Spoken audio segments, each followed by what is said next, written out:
Transport Minister Louis Tak Yew says there will be no fare increases or adjustments this year as the formula undergoes a review. And where bus services are concerned, commuters can expect significant improvements by end 2014, especially during peak periods. This as capacity is ramped up this year with the government-initiated $1.1 billion bus services enhancement program.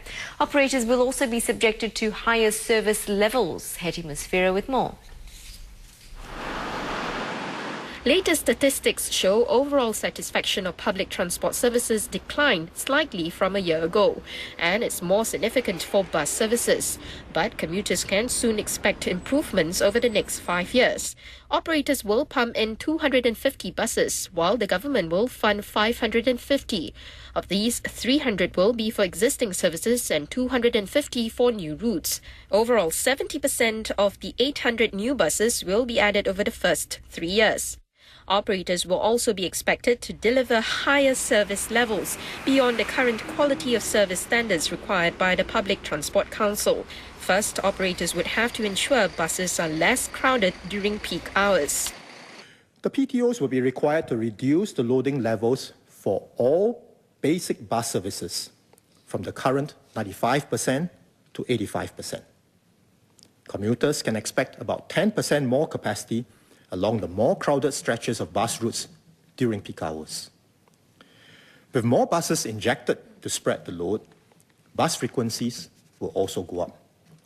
Overall, this will mean shorter waiting times for commuters during peak hours, a higher likelihood of getting onto the first arriving bus, and a more comfortable ride. 95% of all feeder buses must operate within 10-minute scheduled intervals or better. The remaining 5% within 15-minute intervals compared to the current 30 minutes. These must be sustained over 2 hours during the morning and evening peaks. Operators must also improve the frequencies of trunk routes.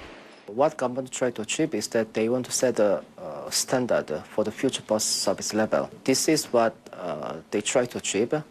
And because of that, it is not that PTC become irrelevant. PTC still overlook the overall public transportation.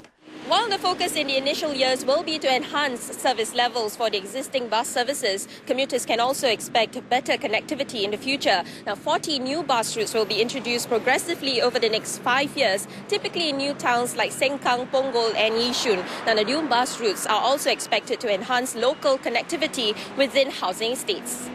There will also be 8 more parallel bus routes running along MRT lines and expressways to connect major towns to the city centre.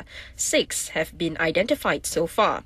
As for fares, Mr. Lee said there should not be a rush to implement this year's adjustment as the fare formula undergoes a review. But the new formula, which will be ready in 2013, could take into consideration the fact that adjustments were not made this year.